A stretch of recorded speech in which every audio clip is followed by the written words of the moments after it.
भक्तों, क्या आपने कभी सोचा है कि जिस एकादशी के व्रत को स्वयं भगवान विष्णु का सबसे प्रिय व्रत कहा गया, जिस एकादशी के दिन करोड़ों भक्त अन्न का त्याग करके भगवान का स्मरण करते हैं, आखिर उसी एकादशी को जगन्नाथपुरी में उल्टा क्यों लटकाया जाता है? आखिर ऐसी क्या भूल हुई थी कि एकादशी माता को ये दंड मिला? क्या सचमुच उनसे कोई अपराध हुआ था, या फिर इसके पीछे छुपा है ऐसा रहस्य जिसे जानकर आपकी आंखें नम हो जाएंगी और आपका हृदय कांप उठेगा?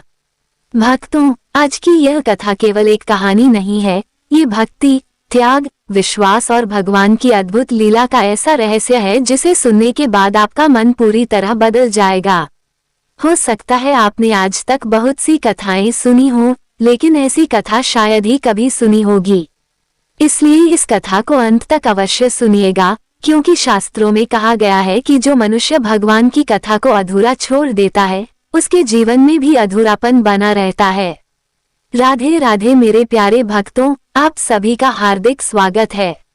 भक्तों, आज की कथा इतनी भावपूर्ण, रहस्यमय और चमत्कारों से भरी हुई है कि इसे सुनते सुनते आपकी आंखों से आंसू बह निकलेंगे। लेकिन कथा आरंभ करने से पहले आपसे एक छोटा सा निवेदन है। अगर आपके मन में भगवान जगन्नाथ के लिए सच्ची श्रद्धा है, अगर आप अपनी माँ से सच्चा प्रेम करते हैं, तो इस वीडियो को अभी लाइक कर दीजिए और कमेंट में सच्चे मन से जय जगन्नाथ अवश्य लिखिए।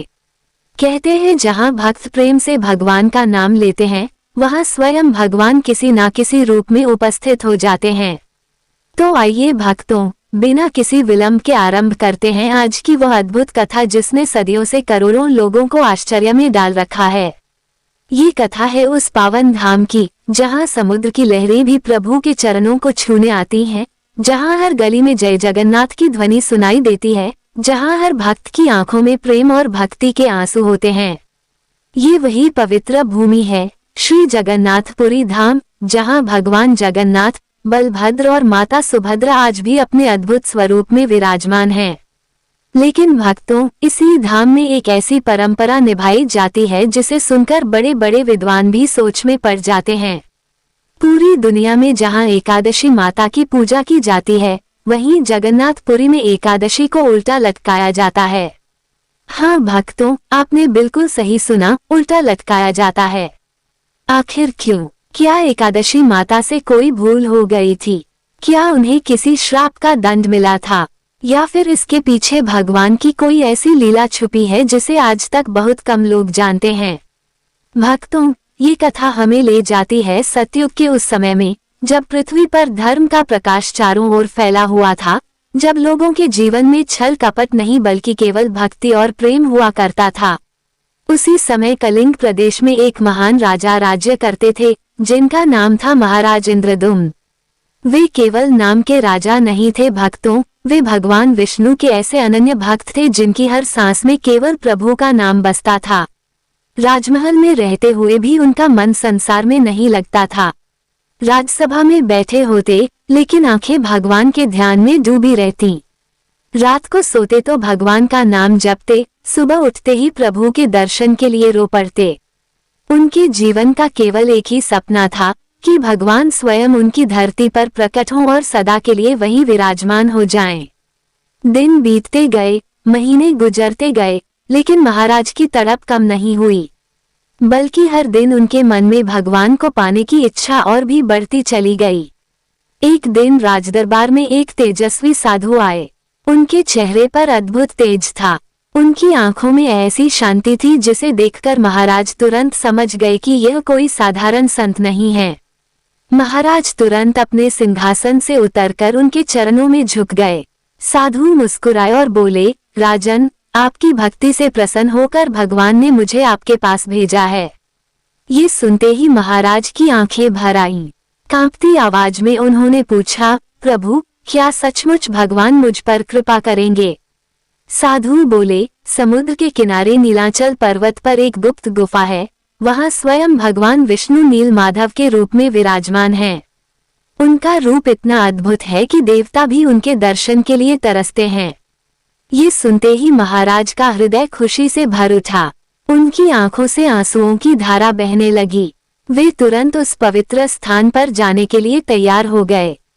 लेकिन तभी साधु ने उन्हें रोकते हुए कहा, राजन, भगवान के दर्शन इतने सरल नहीं होते। उन्हें केवल वही देख सकता है जिसका मन पूरी तरह पवित्र हो, जिसकी भक्ति में जरा सा भी छल कपट ना हो। महाराज ने हाथ जोड़कर पूछा, फिर मुझे क्या करना होगा? साधु बोले, कठोर तपस्या, निरंतर भक्ति और सबसे महत्वपूर्ण एकादशी व्रत।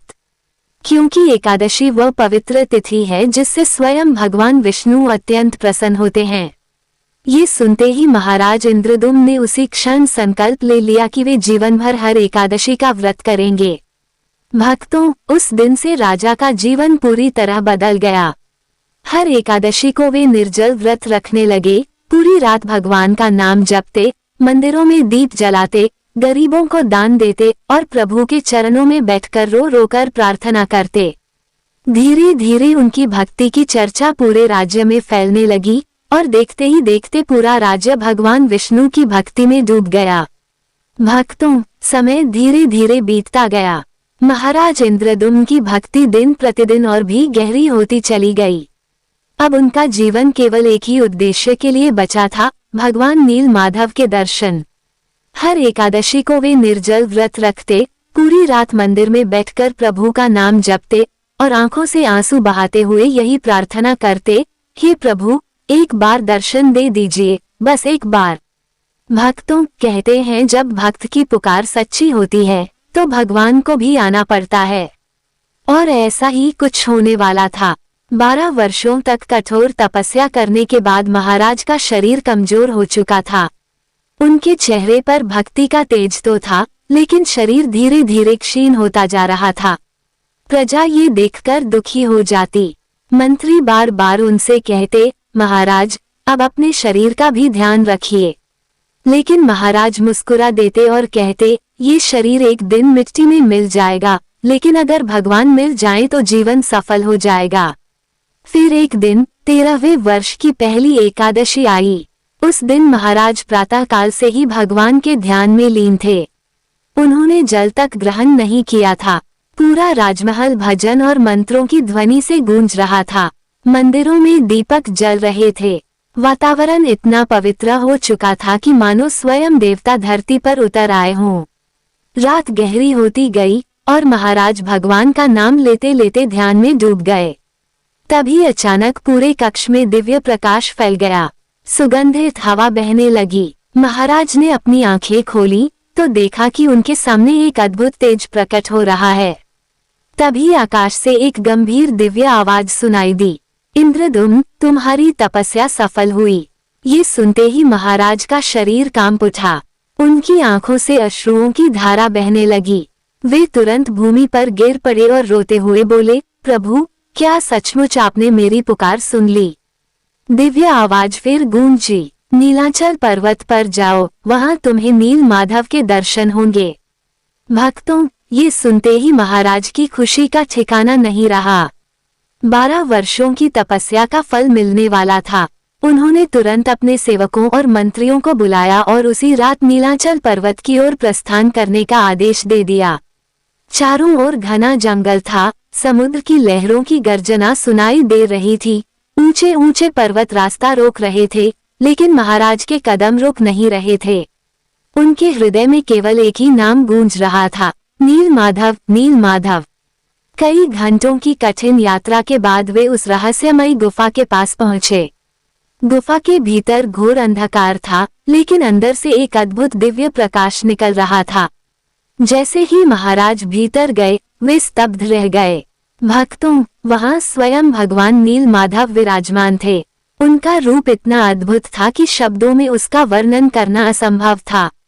उनके शरीर से निकलने वाला तेज पूरी गुफा को प्रकाशित कर रहा था।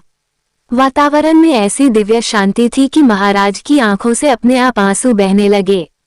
वे दौड़कर भगवान के चरणों में गिर पड़े। उनका गला भर आया। वे रोते हुए बोले, हे प्रभु, आज मेरा जीवन सफल हो गया। अब मुझे इस संसार से कुछ नहीं चाहिए। आपकी एक झलक ने मेरे सारे दुख दूर कर दिए। भक्तों, महाराज इतने भावुक हो चुके थे कि उनके शरीर में कंपन होने लगा। वे बार बार भगवान के चरण पकड़कर रोते रहे। तभी भगवान की मधुर आवाज गूंजी, इंद्रदुम्न, अभी तुम्हारा कार्य समाप्त नहीं हुआ है। महाराज ने कांपती आवाज में पूछा, प्रभु अब मुझे क्या करना होगा?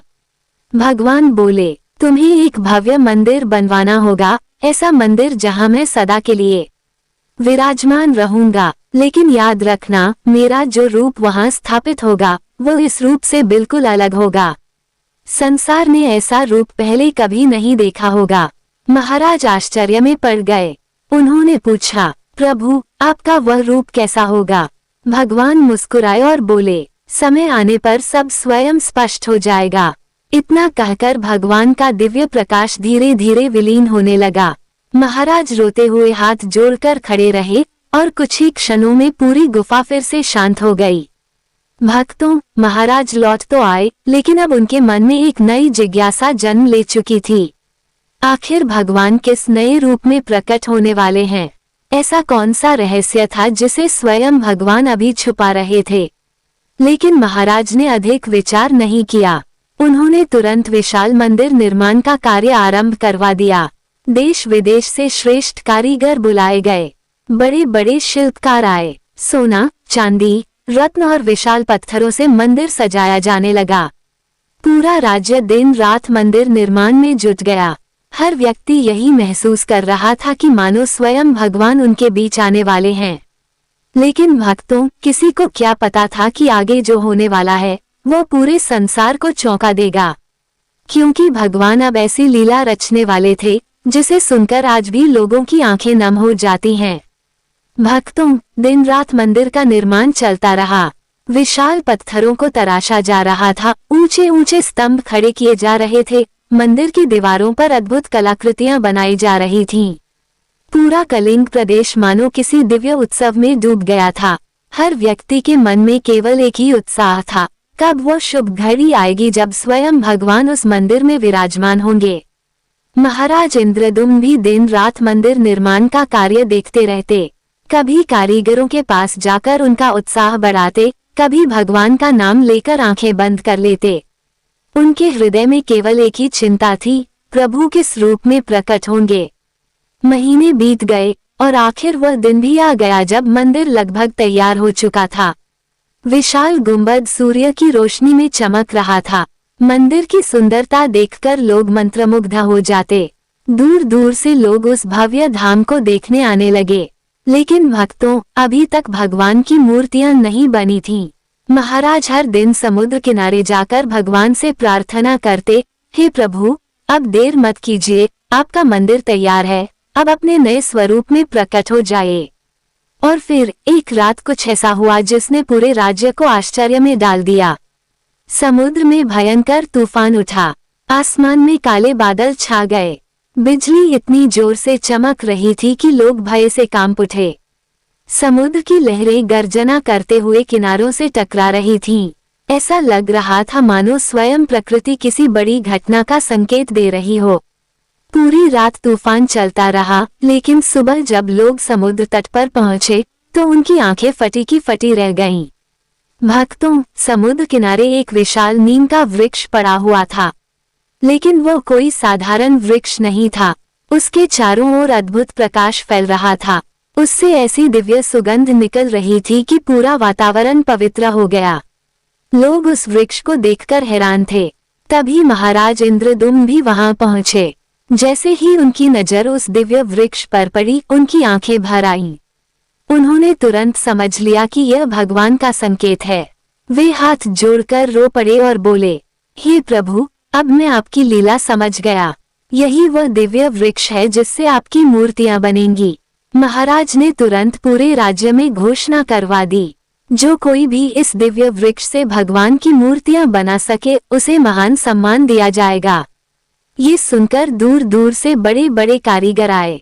किसी ने विशाल आरी चलाई, किसी ने तेज छेनी चलाई, लेकिन भक्तों, जैसे ही कोई उस वृक्ष पर औजार चलाता उसके औजार टूट जाते। किसी की आरी टूट गई, किसी की छेनी चटक गई, लेकिन उस वृक्ष पर एक खरोंच तक नहीं आई। धीरे धीरे सभी कारीगर डर गए। उन्होंने महाराज से कहा, महाराज, यह कोई साधारण लकड़ी नहीं है, इसमें अवश्य कोई दिव्य शक्ति है। इसे काटना हमारे बस की बात नहीं। ये सुनकर महाराज बहुत दुखी हो गए। वे रोज उस वृक्ष के सामने बैठकर भगवान से प्रार्थना करते, हे प्रभु, आपने मंदिर बनवा दिया, लेकिन अब आपकी मूर्तियां कैसे बनेंगी। भक्तों, जब भक्त पूरी सच्चाई से भगवान को पुकारता है, तब भगवान किसी न किसी रूप में उसकी सहायता अवश्य करते हैं। एक दिन राजमहल के द्वार पर एक वृद्ध बढ़ई आया। उसकी लंबी सफेद दाढ़ी थी, आंखों में अद्भुत तेज था और उसके साथ एक छोटा सा बालक भी था। वह धीरे धीरे चलता हुआ महाराज के सामने पहुंचा और बोला, महाराज, यदि आपकी आज्ञा हो तो मैं इस दिव्य वृक्ष से भगवान की मूर्तियां बना सकता हूँ। ये सुनते ही महाराज की आंखों में आशा की किरण चमक उठी। उन्होंने तुरंत कहा, यदि आप ये कार्य कर दे तो मैं जीवन भर आपका ऋणी रहूंगा। वृद्ध बढ़ई मुस्कुराया और बोला, महाराज, मैं ये कार्य अवश्य करूंगा, लेकिन मेरी एक शर्त है। महाराज ने कहा, कैसी शर्त। वृद्ध बोला, मैं 21 दिनों तक एक बंद कमरे में रहकर मूर्तियां बनाऊंगा। उन 21 दिनों में कोई भी, यहाँ तक कि आप भी, उस कमरे का दरवाजा नहीं खोलेंगे। यदि किसी ने दरवाजा खोल दिया तो मैं उसी क्षण वहां से चला जाऊंगा और फिर मूर्तियां कभी पूरी नहीं होंगी। भक्तों, ये सुनकर महाराज कुछ क्षणों के लिए सोच में पड़ गए। उन्हें ये शर्त बहुत विचित्र लगी, लेकिन उनके पास कोई दूसरा उपाय भी नहीं था। उन्होंने भगवान का नाम लेकर वह शर्त स्वीकार कर ली। तुरंत महल के भीतर एक बड़ा कक्ष तैयार किया गया। उस दिव्य नीम वृक्ष को अंदर रख दिया गया। वृद्ध बढ़ई और उसका छोटा पोता भी उस कमरे में चले गए और फिर दरवाजा भीतर से बंद कर लिया गया। भक्तों, अब शुरू हुआ प्रतीक्षा का सबसे कठिन समय। पहला दिन बीता, कमरे के भीतर से हथौड़ी और छेनी की आवाजें आती रहीं। दूसरा दिन बीता, तीसरा दिन बीता, हर दिन वही आवाजें सुनाई देती। महाराज रोज उस दरवाजे के बाहर खड़े होकर भगवान का नाम जपते रहते। धीरे धीरे 10 दिन बीत गए। अब महाराज को पूरा विश्वास हो चुका था कि भगवान की मूर्तियां बन रही हैं। लेकिन भक्तों, किसी को क्या पता था कि आगे एक ऐसी घटना होने वाली है जो इतिहास बदल देगी और जिसके कारण आज भी जगन्नाथपुरी में एकादशी को उल्टा लटकाया जाता है। भक्तों, देखते ही देखते 10 दिन बीत चुके थे। पूरे राजमहल में उत्सुकता बढ़ती जा रही थी। हर किसी के मन में केवल एक ही प्रश्न था, आखिर भगवान किस रूप में प्रकट होने वाले हैं। महाराज इंद्रद्युम्न दिन रात उसी बंद कक्ष के बाहर बैठकर भगवान का नाम जपते रहते। अंदर से लगातार छेनी और हथौड़ी की आवाजें आती रहती और उन आवाजों को सुनकर महाराज के चेहरे पर संतोष आ जाता। लेकिन भक्तों, 11वां दिन आते आते कुछ बदलने लगा। वह दिन एकादशी का था। पूरे राज्य में भक्ति का वातावरण था। मंदिरों में दीप जल रहे थे, शंख बज रहे थे, हर घर में भगवान विष्णु का नाम लिया जा रहा था। महाराज ने भी उस दिन निर्जल व्रत रखा था। वे सुबह से ही भगवान के ध्यान में लीन थे। लेकिन उसी समय महारानी के मन में एक अजीब सी बेचैनी जन्म लेने लगी। वे बार बार सोचने लगी, आखिर उस कमरे के भीतर क्या हो रहा होगा। वो वृद्ध बढ़ई कौन है? कहीं वह कोई छल तो नहीं कर रहा? इतने दिन हो गए, किसी ने उसका चेहरा तक नहीं देखा। ना वह बाहर आता है, ना कुछ मांगता है। आखिर यह कैसी बात है? धीरे धीरे उनका मन और अधिक व्याकुल होने लगा। उन्होंने कई बार स्वयं को समझाया, लेकिन बेचैनी कम होने की जगह बढ़ती ही चली गई। दोपहर का समय हो चुका था। पूरा महल भगवान की पूजा में लगा था, लेकिन महारानी का मन किसी काम में नहीं लग रहा था। उनके भीतर बार बार यही विचार उठ रहा था, कहीं अंदर कुछ अनर्थ तो नहीं हो गया। भक्तों, यही वह क्षण था जहां से भगवान की अद्भुत लीला आरंभ होने वाली थी। महारानी धीरे धीरे उस बंद कक्ष के पास पहुंची। चारों ओर गहरा सन्नाटा था। उन्होंने कान लगाकर सुनने की कोशिश की, लेकिन आज अंदर से कोई आवाज नहीं आ रही थी। ये देखकर उनका भय और भी बढ़ गया। वे सोचने लगी, कहीं वह वृद्ध बढ़ई मर तो नहीं गया, कहीं मेरे महाराज के साथ कोई धोखा तो नहीं हो गया। उनका हृदय तेजी से धड़कने लगा। उन्होंने दरवाजे को हल्का सा छुआ, लेकिन भीतर से कोई उत्तर नहीं आया। भक्तों, अब महारानी का धैर्य टूट चुका था। दरवाजे में एक छोटी सी दरार थी। कांपते हाथों से उन्होंने उस दरार से भीतर झांकने की कोशिश की और अगले ही पल उनकी चीख निकल गई। अंदर ना कोई वृद्ध बड़ाई था, ना उसका छोटा पोता। कमरे के बीचों बीच केवल 3 मूर्तियां पड़ी थीं, लेकिन भक्तों, वे मूर्तियां अधूरी थीं। उनके हाथ नहीं थे, पैर नहीं थे, केवल विशाल नेत्र और अद्भुत मुख दिखाई दे रहे थे। पूरा कमरा दिव्य प्रकाश से भरा हुआ था, लेकिन वहां कोई मनुष्य नहीं था। महारानी भय से कांप उठी। वे दौड़ती हुई महाराज के पास पहुंची और रोते हुए बोली, महाराज जल्दी चलिए, बहुत बड़ा अनर्थ हो गया। महाराज घबरा कर तुरंत उठे और तेजी से उस कक्ष की ओर दौड़े। जैसे ही वे वहां पहुंचे, महारानी कांपती आवाज में बोली, वो वृद्ध बड़ाई कहीं दिखाई नहीं दे रहा, कमरे के भीतर केवल अधूरी मूर्तियां पड़ी हैं। ये सुनते ही महाराज का हृदय कांप उठा। उनके हाथ पैर सुन्न पड़ गए। वे भागते हुए दरवाजे के पास पहुंचे और कांपते हाथों से दरवाजा खोल दिया। भक्तों, जैसे ही दरवाजा खुला, पूरा कक्ष दिव्य प्रकाश से भर उठा। महाराज की आंखों से आंसू बहने लगे। वहां सचमुच 3 अद्भुत मूर्तियां विराजमान थीं, भगवान जगन्नाथ, बलभद्र और माता सुभद्रा। लेकिन उनके हाथ पैर नहीं थे। महाराज समझ चुके थे कि वो वृद्ध बड़ाई कोई साधारण मनुष्य नहीं था, स्वयं देव शिल्पी विश्वकर्मा थे। और शर्त टूट जाने के कारण वे अधूरी मूर्तियां छोड़कर चले गए।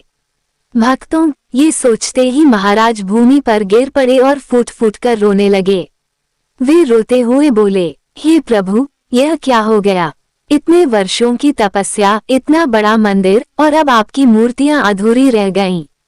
महारानी भी रोने लगी। वे कांपती आवाज में बोली, महाराज मुझे क्षमा कर दीजिए, मुझसे बहुत बड़ी भूल हो गई। लेकिन तभी उन्होंने अचानक कहा, महाराज इसमें मेरा दोष नहीं है, ये सब एकादशी के कारण हुआ है। ये सुनते ही महाराज स्तब्ध रह गए। उन्होंने क्रोध से पूछा, क्या कह रही हो तुम? महारानी रोते हुए बोली, आज एकादशी का व्रत था, मैंने सुबह से अन्न जल ग्रहण नहीं किया था। भूख और बेचैनी के कारण मेरी बुद्धि काम नहीं कर रही थी, इसलिए मुझसे ये गलती हो गई। ये सब एकादशी के कारण हुआ है। भक्तों, बस यही वह क्षण था जहां से आरंभ हुई वह अद्भुत घटना, जिसके कारण आज भी जगन्नाथपुरी में एकादशी को उल्टा लटकाया जाता है। भक्तों, कथा अभी समाप्त नहीं हुई है। असली रहस्य तो अब शुरू होता है। महारानी के मुख से जैसे ही यह शब्द निकले कि यह सब एकादशी के कारण हुआ है, पूरा राजमहल स्तब्ध रह गया। महाराज इंद्रद्युम्न की आंखों में क्रोध और पीड़ा दोनों दिखाई देने लगे। वे कांपती आवाज में बोले, महारानी, क्या तुम्हें पता भी है तुम क्या कह रही हो? जिस एकादशी की कृपा से भगवान ने हमें दर्शन दिए, जिस एकादशी व्रत ने पूरे राज्य को भक्ति के मार्ग पर चलाया, तुम उसी एकादशी को दोष दे रही हो। महारानी रोते हुए बोली, महाराज मैं झूठ नहीं कह रही। व्रत के कारण मेरा शरीर कमजोर हो गया था, मेरा मन विचलित हो गया था, इसलिए मुझसे ये भूल हो गई। भक्तों, धीरे धीरे यह बात पूरे राज्य में फैल गई। राजमहल से निकलकर यह चर्चा गलियों तक पहुंच गई। लोग आपस में बातें करने लगे। क्या सचमुच एकादशी व्रत से बुद्धि भ्रमित हो जाती है? क्या उपवास मनुष्य को कमजोर बना देता है? क्या महारानी सही कह रही हैं? देखते ही देखते पूरे राज्य में 2 पक्ष बन गए। कुछ लोग महाराज का समर्थन कर रहे थे और कुछ लोग महारानी की बातों पर विश्वास करने लगे। ये देखकर महाराज का हृदय टूट गया। वे सोचने लगे, यदि लोगों की आस्था डगमगा गई तो धर्म का पतन हो जाएगा, लोग भगवान से दूर हो जाएंगे। उसी रात महाराज रोते हुए भगवान की अधूरी मूर्तियों के सामने बैठ गए। मंदिर में गहरा सन्नाटा था। दीपक की लौ धीरे धीरे जल रही थी। महाराज हाथ जोड़कर बोले, हे प्रभु, अब आप ही मार्ग दिखाइए। यदि लोगों का विश्वास टूट गया तो मैं स्वयं को कभी क्षमा नहीं कर पाऊंगा। भक्तों, तभी अचानक पूरा मंदिर दिव्य प्रकाश से भर उठा। वातावरण में ऐसी सुगंध फैल गई जैसी स्वर्ग में भी दुर्लभ हो। और फिर भगवान जगन्नाथ की मधुर आवाज गूंजी, इंद्रद्युम्न, चिंता मत करो, ये सब मेरी ही लीला है। महाराज रोते हुए बोले, प्रभु, लोग एकादशी पर संदेह करने लगे हैं। वे व्रत छोड़ देंगे, धर्म से दूर हो जाएंगे। भगवान मुस्कुराए और बोले, समय आ गया है कि संसार को एकादशी के त्याग की शक्ति दिखाई जाए। कल एक विशाल सभा बुलाओ और वहां एकादशी माता का आह्वान करो। अगले दिन पूरे राज्य में घोषणा करवा दी गई। राजसभा में विशाल यज्ञ का आयोजन हुआ। बड़े बड़े ऋषि मुनि वहां पहुंचे। हजारों लोग उस सभा में उपस्थित हुए। यज्ञ आरंभ हुआ। मंत्रों की ध्वनि चारों ओर गूंजने लगी। अग्नि प्रज्वलित हुई और तभी भक्तों यज्ञ की अग्नि से एक दिव्य स्त्री प्रकट हुई। उनका तेज सूर्य के समान चमक रहा था। उनके चेहरे पर अद्भुत शांति थी। पूरा दरबार समझ चुका था, वो स्वयं एकादशी माता थीं। सभी लोग हाथ जोड़कर खड़े हो गए। महाराज इंद्रद्युम्न रोते हुए बोले, माता, यदि आप निर्दोष हैं तो कृपया सत्य बताइए। क्या सचमुच आपके व्रत के कारण महारानी की बुद्धि भ्रमित हुई थी? एकादशी माता ने गंभीर स्वर में कहा, नहीं राजन, मेरा व्रत कभी किसी की बुद्धि को भ्रमित नहीं करता। जो सच्चे मन से एकादशी करता है, उसका मन और अधिक पवित्र होता है, उसका विवेक और अधिक जागृत होता है। फिर उन्होंने महारानी की ओर देखा और बोली, ये भूल अधैर्य और जिज्ञासा के कारण हुई है, न कि एकादशी के कारण। ये सुनते ही महारानी शर्म से रोने लगीं। वे एकादशी माता के चरणों में गिर पड़ी और बोली, माता, मुझे क्षमा कर दीजिए, मुझसे बहुत बड़ा अपराध हो गया। भक्तों, लेकिन तब तक पूरे राज्य में संदेह फैल चुका था। लोग अब भी असमंजस में थे। तभी एकादशी माता ने ऐसी बात कही जिसे सुनकर पूरा दरबार रो पड़ा। वे बोली, भले ही मेरा दोष ना हो, लेकिन मेरे नाम पर लोगों की आस्था डगमगाई है। इसलिए धर्म की रक्षा के लिए मैं स्वयं दंड स्वीकार करती हूँ। महाराज कांप उठे। उन्होंने कहा, माता, यह अन्याय होगा। लेकिन एकादशी माता मुस्कुराई और बोली, यदि मेरे अपमान से भक्तों की श्रद्धा बचती है तो मुझे ये दंड स्वीकार है। भक्तों, सोचिए कैसी महान थी एकादशी माता। बिना अपराध के भी उन्होंने अपमान स्वीकार कर लिया, केवल इसलिए ताकि भक्तों का विश्वास बना रहे। तभी भगवान की प्रेरणा से महाराज ने घोषणा की, आज से जगन्नाथपुरी में प्रत्येक एकादशी को प्रतीक स्वरूप उल्टा लटकाया जाएगा, ताकि संसार याद रखे कि धर्म की रक्षा के लिए एकादशी माता ने कितना बड़ा त्याग किया था। ये सुनते ही पूरा दरबार रो पड़ा। स्वयं देवताओं ने आकाश से पुष्प वर्षा की और तभी से भक्तों, ये परंपरा आज तक चली आ रही है। जगन्नाथपुरी में एकादशी को उल्टा लटकाया जाता है, लेकिन यह अपमान नहीं, त्याग का प्रतीक है, धर्म की रक्षा का प्रतीक है और उस महान बलिदान की स्मृति है जो एकादशी माता ने भक्तों की श्रद्धा बचाने के लिए सहा था। भक्तों, यही कारण है कि आज भी जगन्नाथपुरी में एकादशी को उल्टा लटकाया जाता है। बहुत से लोग इसे केवल एक परंपरा समझते हैं, लेकिन इसके पीछे छुपा है त्याग, भक्ति और धर्म की रक्षा का बहुत बड़ा रहस्य। एकादशी माता ने बिना किसी अपराध के भी अपमान सह लिया, केवल इसलिए ताकि भक्तों की आस्था बनी रहे, ताकि लोग भगवान से दूर ना हो, ताकि धर्म का दीपक हमेशा जलता रहे। यही कारण है भक्तों कि आज भी जो मनुष्य सच्चे मन से एकादशी व्रत करता है, भगवान विष्णु स्वयं उस पर अपनी कृपा बरसाते हैं। और याद रखिए, एकादशी केवल भूखे रहने का नाम नहीं है। यह अपने मन के अहंकार, क्रोध, लोभ और पापों का त्याग करने का दिन है। जिस दिन मनुष्य सच्चे मन से भगवान का स्मरण करता है, उस दिन उसका जीवन पवित्र होने लगता है। भक्तों, भगवान जगन्नाथ की अधूरी दिखाई देने वाली मूर्तियां भी हमें यही शिक्षा देती हैं कि भगवान को बाहरी सुंदरता नहीं चाहिए, उन्हें केवल सच्ची भक्ति चाहिए। जिसके मन में प्रेम है, श्रद्धा है, विश्वास है, भगवान स्वयं उसके हृदय में निवास करते हैं। तो जब भी आप एकादशी का व्रत रखें, पूरे विश्वास और प्रेम से रखिएगा। और जब कभी जगन्नाथपुरी जाएं और एकादशी को उल्टा लटका हुआ देखें, तो यह मत सोचिएगा कि ये दंड है, बल्कि यह याद कीजिएगा कि धर्म की रक्षा के लिए एकादशी माता ने कितना बड़ा त्याग किया था। अगर आपको ये भावपूर्ण कथा पसंद आई हो, तो वीडियो को लाइक जरूर कर दीजिए और कमेंट में सच्चे मन से जय जगन्नाथ अवश्य लिखिए। भगवान जगन्नाथ आपकी हर मनोकामना पूर्ण करें, आपके जीवन के सारे दुख दूर करें और आपके घर परिवार पर अपनी कृपा सदैव बनाए रखें।